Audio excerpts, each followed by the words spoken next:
Hello बच्चों, आज मैं आपको कक्षा 9वीं जिसका विषय है गणित, इसकी वर्कशीट नंबर 72 समझाऊंगी, जिसकी डेट है मेरे पास 28 दिसंबर 2020। आज की वर्कशीट में भी हम त्रिभुज करने वाले हैं। ठीक है, कौन कौन सी वर्कशीट अब हम यहाँ पर रिवाइज करने वाले हैं? 21, 22, 23, 24। ठीक है, तो ये वर्कशीट त्रिभुज की नहीं है, ये चैप्टर नंबर 6 की वर्कशीट है। अच्छा, यहाँ पर ये गलती से लिखा हुआ है, ठीक है ना। तो चैप्टर नंबर 6 आप पे लाइन्स एंड एंगल्स, उसकी वर्कशीट है ये आपकी। ठीक है, रेखाएं और कोण, ठीक है ना। देखिए, क्वेश्चन नंबर 1 to 7 जो है उसमें आपको तो सही उत्तर देना है। तो एमसीक्यू एक तरीके से आपके पास 1 2 3 4 5 6 7, ठीक है, और 8 9 10 आपको सॉल्व करके दिखाने हैं। ठीक है, चलिए शुरू करते हैं। क्वेश्चन नंबर 1 लिखा है, चित्र में x और y का मान क्रमशः है। आपको x और y का मान निकालना है, ठीक है ना। तो देखो, ये वाला जो है इसके साथ x, ये संपूरक कोण है, तो इसका मतलब ये 80 है, तो ये 180 माइनस 80 होगा, कितना होगा? 100 डिग्री। तो x तो मेरा सीधा सीधा निकल गया संपूरक कोण से। ठीक है, अब बात आती है y की।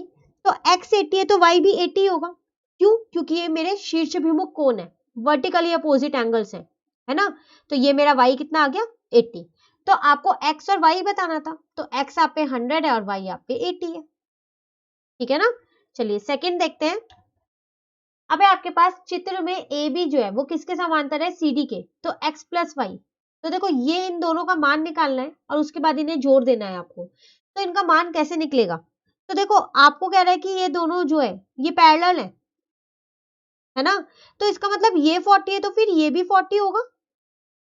एकांतर कोण है ये, तो होगा ना 40। ऐसे ये 60 है तो फिर ये भी 60 होगा, ठीक है ना। और 40 प्लस 60 कितना हो जाएगा आपके पास? 100। इसका मतलब 100 आपका आंसर आ गया। ठीक है, चलिए थर्ड देखते हैं। कह रहा है, यदि दो समांतर रेखाएं एक त्यर्क रेखा से काटी जाए तो त्यर्क रेखा पर एक ही ओर बने अंतः कोण, मतलब दो समांतर रेखाएं अगर एक त्यर्क रेखा से काटी जाए तो त्यर्क रेखा के एक ही ओर बने कोण, या तो इन दोनों की बात कर लो आप या फिर इन दोनों की बात कर लो। वो कैसे होते हैं? तो इन दोनों का जो योग होता है ना वो 180 होता है, उसी तरीके से इन दोनों का 180 होता है। तो इसका मतलब वो संपूरक कोण होते हैं। ठीक है, चलिए फोर्थ वाला देखते हैं। चित्र में L जो है वो समांतर है M के और L जो है वो समांतर है N के। तो X का देखो, L M के समांतर है और L N के भी समांतर है, तो इसका मतलब फिर M जो है वो समांतर होगी N के, है ना। और अभी हमने किया, अगर दो समांतर रेखा होती है तो एक ही त्यर्क रेखा के एक और जो कोण बनते हैं, ये वाले जो कोण होते हैं अंतः कोण, तो इनका योग कितना होता है? 180। संपूरक होते हैं ना ये, तो 2x plus 4x is equal to 180। तो 6x इज इक्वल टू 180, तो यहां से x कितना आ गया आपके पास? 30, और आपको x का ही मान निकालना है। ठीक है, तो इसका आंसर आ गया सी। चलिए आगे बढ़ते हैं। यहां आपसे कह रहा है, चित्र में ए बी और सी डी है, ई जी और एफ जी क्रमशः कोण बी ई एफ और डी एफ ई के समद्विभाजक हैं। तो एफ जी ई क्या होगा, ये आपको बताना है। सबसे पहली बात, क्वेश्चन को समझते हैं। ये दोनों समांतर रेखाएं हैं, ठीक है। समद्विभाजक का मतलब होता है ये जो पूरा कोण है इसको दो भागों में बांट रही है, कौन सी रेखा? ई जी, और बराबर बांट रही है। उसी तरीके से जो ये पूरा कोण है इसको दो भागों में बांट रही है, एफ जी, और बराबर बांट रही है, उसे बोलते हैं समद्विभाजक। ठीक है, अब मुझको ये निकालना है ये। तो देखो, अगर मुझे ये वाले दोनों कोण मिल जाए इस त्रिभुज के अंदर के, तो मैं तीसरा निकाल सकती हूँ, क्योंकि त्रिभुज के तीनों योगों का सम कितना होता है? 180 होता है। निकाल सकती हूँ ना। अब मैं ये कैसे निकालूं? तो पता है मैंने क्या किया, मैंने माना कि जो मेरा कोण है कौन सा? बीईएफ, ये पूरा कोण मैंने ए मान लिया। तो इसका मतलब फिर जो ये अंदर वाला कोण है जिसको मैं अब शेड कर रही हूं, एफ ई और जी, तो कोण एफ ई और जी ये तो मेरा a/2 होगा ना। क्यों? क्योंकि जो ये ईजी है ये तो मेरी समद्विभाजक रेखा है ना, तो इस कोण को बराबर भागों में बांट रही है, तो मैंने इसको दो आधा कर दिया। उसी तरीके से अब अगर मैं इसकी बात करूं, इस पूरे कोण की, ये वाला पूरा कोण कौन सा? बीईएफ, जिसको मैंने ए माना है। तो बीईएफ जो है और जो मेरा ईएफडी है, ठीक है, ये तो मेरे 180 होंगे। क्यों? क्योंकि ये तर्क रेखा के एक ही ओर के अंत कोण है ना। एक ही साइड पे बने दो कोण है, तो इन दोनों का योग कितना होता है? 180। संपूरक कोण होते हैं ये। तो अब ये तो मुझे ए पता है, तो क्या मैं इसको निकाल सकती हूँ फिर? तो ये मेरा 180 माइनस ए आ गया, ये पूरा आ गया मेरा 180 माइनस ए। तो इसका आधा कितना होगा? ये वाला। क्या नाम दूं इसको? इसको नाम दे देते हैं ई एफ जी। तो ये कितना आएगा? 180 अपॉन ए अपॉन में 2। इसका मतलब 90 माइनस ए बाय 2। बस अब आपको ये वाला कोण भी मिल गया, ये वाला कोण भी मिल गया, तो आप ये निकाल ही सकते हो। इन तीनों का योग 180 होता है ना, मतलब a by 2 plus 90 minus a by 2 plus कोण एफ। एक मिनट, इसको जो आपकी वर्कशीट में दिया हुआ है वही वाला नाम देते हैं। तो एफ जी ई, इन तीनों का योग तो 180 होगा, ये तो कट गया। तो यहां से मेरा एफ जी ई कितना आ गया? 180 माइनस 90, वो आ गया मेरा 90 डिग्री। तो इसका मतलब 90 डिग्री मेरा आंसर आ गया। ठीक है, तो ये भी आपके पास एमसीक्यू में ही दे रखा था। तो बस आपको ये दो कोण पता होने चाहिए, इससे आप तीसरा निकाल सकते हो। तो पहले मैंने एक कोण को मान लिया ए, इससे मैंने ये पूरा निकाला। और जब ये समद्विभाजक है तो दोनों कोणों को आधा आधा काट दिया, बांट दिया, तो 2 से डिवाइड कर दिया, दोनों कोण निकल गए मेरे। बस अब मैंने उसमें क्या किया, जो त्रिभुज की मुझे पता है त्रिभुज के 3 कोण का योग जो होता है वो 180 होता है, उससे मैंने अपना ये वाला कोण निकाल लिया। ठीक है, चलिए आगे बढ़ते हैं। यहां आपसे कह रहा है चित्र में L जो है वो समांतर है M के, तो Y का मान निकालिए। तो देखो इसका मान निकालना है, और ये दोनों रेखाएं जो है वो समांतर रेखाएं, तो इसका मतलब ये तो मेरी फिर तर्क रेखा हो गई। ठीक है, तो इसका मतलब ये तो मेरा 60 डिग्री होगा, संगत कोण है ना। अब ये 60 है, तो ये कितना होगा? इतना वाला ये होगा मेरे पास 180 में से 60 को घटा देती हूँ, 120 होगा। क्यों? क्योंकि ये मेरे संपूरक कोण है ना। तो मैंने यहां पर 120 लिख दिया। अब बस त्रिभुज में तीनों कोणों का योग कितना होता है? 180। ठीक है ना, तो यहां से मैंने y का मान निकाल लिया इन सबको माइनस करके। तो y का मान मेरा कितना आ गया? 35 डिग्री। ठीक है, चलिए 7th देखते हैं। इसमें कह रहा है चित्र में x का मान निकालना है इसके अंदर। तो देखो ये वाला कोण भी त्रिभुज के बाहर बना हुआ है, ये वाला भी त्रिभुज के बाहर बना हुआ है। मैं ऐसा करती हूँ, यहाँ पर भी एक त्रिभुज के बाहर कोण बना लेती हूँ, जिसको मैंने खुद से y मान लिया। अब मुझे पता है कि 60 प्लस y जो है ना वो 180 होगा, क्योंकि ये मेरे संपूरक कोण है। तो मैंने यहाँ से y का मान निकाल लिया, वो मेरा कितना आ गया? 120 आ गया। मैंने ऐसा क्यों किया, ये बाहर मान के क्यों किया? क्योंकि मुझको पता है एक त्रिभुज के बाहर जितने भी कोण होते हैं उन तीनों कोणों का योग जो है ना वो 360 होता है। जैसे अंदर के तीनों कोणों का योग 180 होता है ना, ऐसे बाहर के तीनों कोणों का योग 360 होता है। तो इसका मतलब अब 100 plus x plus 120 is equal to 360। ठीक है ना, तो 220 plus x is equal to 360। तो एक्स कितना आ जाएगा? 360 माइनस 220। तो एक्स कितना आ गया? यहां से आप इसको माइनस कर दो, तो 140 आपका आंसर आ गया। ठीक है, तो ये था आपके पास क्वेश्चन 7। इसी के साथ आपके जो एमसीक्यू सही उत्तर पे चिन्ह लगाना है वो खत्म होते हैं। अब वो क्वेश्चंस करने हैं जो हमें पूरे पूरे हल करने होंगे। सिद्ध कीजिए कि शीर्षभिमुख कोण समान होते हैं, तो आपको ये सिद्ध करना है। ठीक है, अब आप इसको सिद्ध कैसे करोगे? तो सबसे पहली बात तो आप क्या करो, एक आकृति बना लो।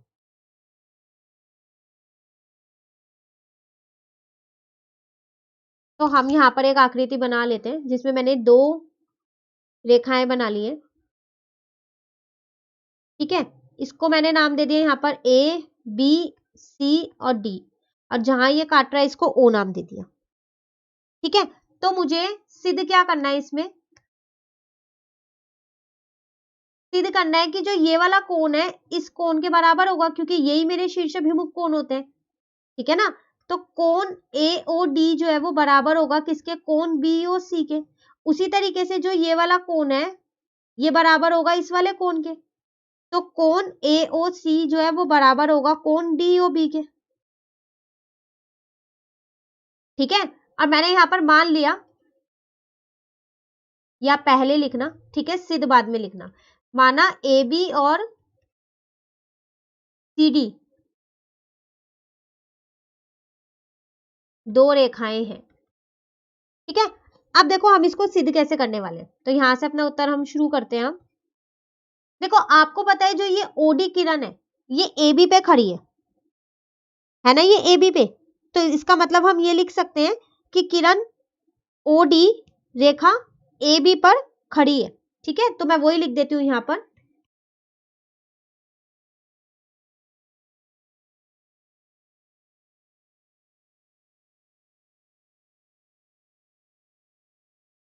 ठीक है, अब देखो जब ये रेखा इस पे तो इसका मतलब जो ये वाले दोनों कोण है, एक ये वाला कोण, ठीक है, इसकी बात करूं मैं AOD की, और एक बात करूं मैं DOB की, ये दोनों जो है इनका योग मेरा 180 होगा। ये संपूरक कोण है, क्योंकि एक रेखा पे जितने भी कोण बनते हैं वो संपूरक होते हैं। तो इसका मतलब कोण AOD प्लस कोण DOB is equal to 180 degree. और रीजन में मैं यहां लिख देती हूँ संपूरक कोण। ठीक है, अब उसी तरीके से जो ये वाली किरण है OA ये CD पे खड़ी है, तो किरण OA रेखा CD पर खड़ी है। ठीक है, तो इसका मतलब अब ये वाला कोण और ये वाला कोण संपूरक होगा। ठीक है ना, तो कौन कौन सा, AOD प्लस कोण AOC ये 180 होंगे, और रीजन में वही आएगा, ये मेरे संपूरक कोण है। ठीक है, अब आप इसे पहला मान लो और इसे दूसरा मान लो। ठीक है ना, अब आप 1 और 2 को हल कर दो।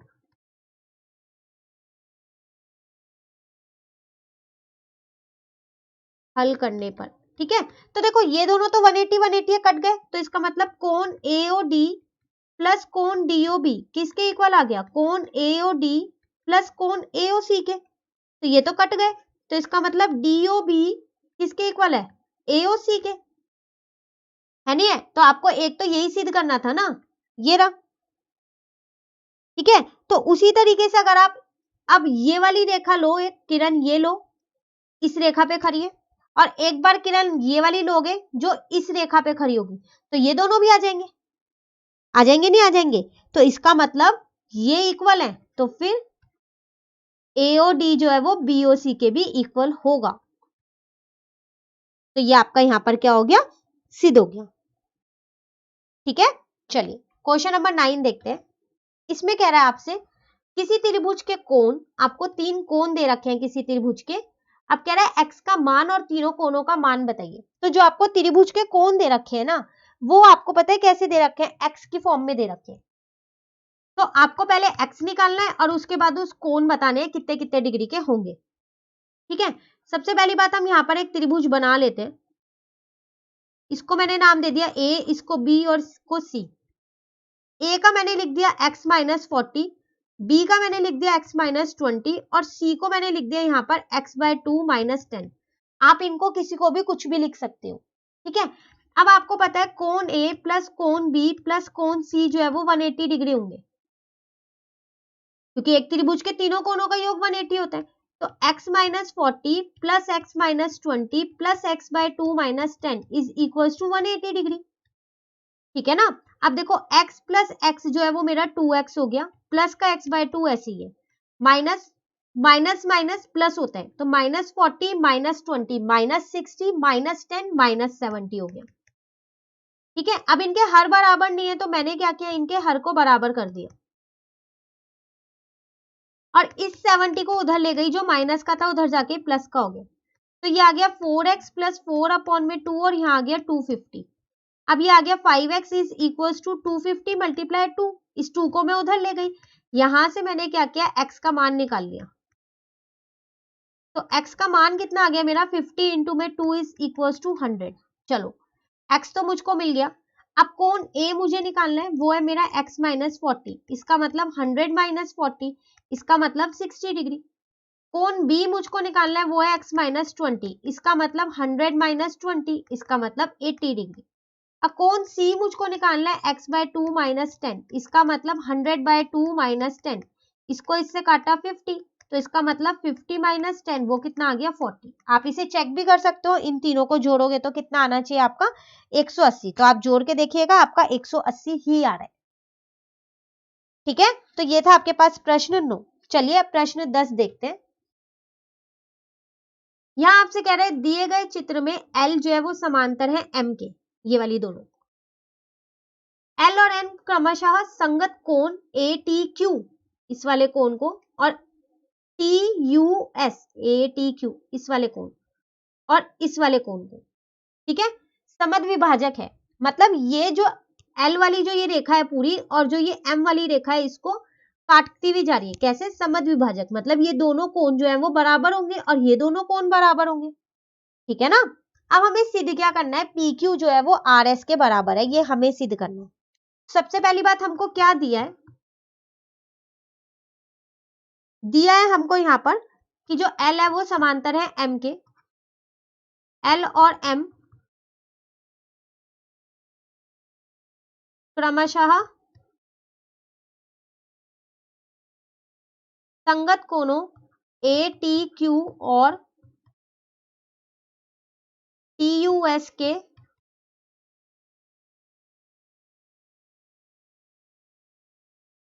समद्विभाजक है। ठीक है ना, इतना तो मुझको दे ही रखा है, और मुझे सिद्ध क्या करना है, सिद्ध मुझको करना है कि पी क्यू जो है वो समांतर है आर एस के, ये मुझको यहाँ पर सिद्ध करना है। ठीक है, तो देखो अब जब ये दोनों कोण समांतर हैं, संगत कोण है सॉरी, तो इसका मतलब फिर ये वाला जिसको मैं शेड कर रही हूँ और ये वाला कोण, ये भी संगत कोण होंगे। क्यों? क्योंकि जो ये टीएल है और जो ये यूएम रेखा है, ये मेरी समद्विभाजक रेखा है ना, इसको बराबर बांट रही है ना। तो इसका मतलब ए टी एल कोण किसके बराबर होगा, टी यू एम के। और रीजन में मैं यहाँ लिखने वाली हूँ ये मेरे संगत कोण होंगे। ठीक है ना। अब इसको मैंने डबल कर दिया और इसको भी मैंने डबल कर दिया, तो इसका मतलब डबल का मतलब अब इस पूरे कोण की बात कर रही हूँ ना मैं, क्योंकि जो मेरा ए टी एल है कोण और जो मेरा एल टी क्यू है, ये दोनों कोण मेरे बराबर है। ठीक है, तो इसका मतलब अब ये पूरा कोण कौन से कोण की बात करूं मैं, ए टी क्यू की। सेम ये यहाँ पर ये वाला कोण और जो ये वाला कोण है ये बराबर होंगे, है ना, क्योंकि ये जो एम है ये समद्विभाजक रेखा है, होंगे नहीं होंगे बराबर। तो इसका मतलब इसको डबल करूंगी तो ये पूरा आ जाएगा। कौन से कोण आएगा, तो टी यू एस आएगा। अब जब ये दोनों कोण इक्वल हो गए, होगा ही नहीं होगा ये दोनों कोण इक्वल, तो इसका मतलब क्या हुआ, ये दोनों रेखाएं समांतर होंगी तभी तो ये दोनों कोण इक्वल हुए। तो इसका मतलब त्यर्क रेखा ए बी पी क्यू और आर एस को इस प्रकार प्रतिच्छेद कर रही है कि संगत कोण जो है आपके वो बराबर है। ठीक है, तो इस यहां लिख देते हैं हम, त्यर्क रेखा ए बी पी क्यू और आर एस को टी और यू पर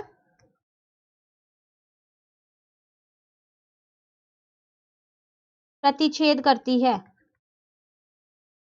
ठीक है, तो इसका मतलब कोण ए टी क्यू जो है वो कोण टी यूएस के बराबर होगा, किससे, संगत कोण है, क्योंकि ये हमारे, और जब ये हमारे संगत कोण है तो अतः हमारी पी क्यू जो है वो पैरेलल होगी आर एस के। तो पी क्यू आर एस के पैरेलल होगी, क्योंकि जब ये दोनों यहाँ पर समांतर होंगी तभी तो ये त्यर्क रेखा इनको बराबर भागों में बांट रही है संगत कोण में। ठीक है ना, तो ये था आपके पास क्वेश्चन नंबर 10। तो इसी के साथ आपकी वर्कशीट नंबर 72 खत्म होती है। अब वर्कशीट नंबर 73 जो है वो हम अपनी नेक्स्ट वीडियो में करेंगे। तो अगर आपको ये वीडियो अच्छी लगी तो आप इसे लाइक जरूर कीजिएगा और मेरे चैनल को सब्सक्राइब कीजिएगा। Thank you.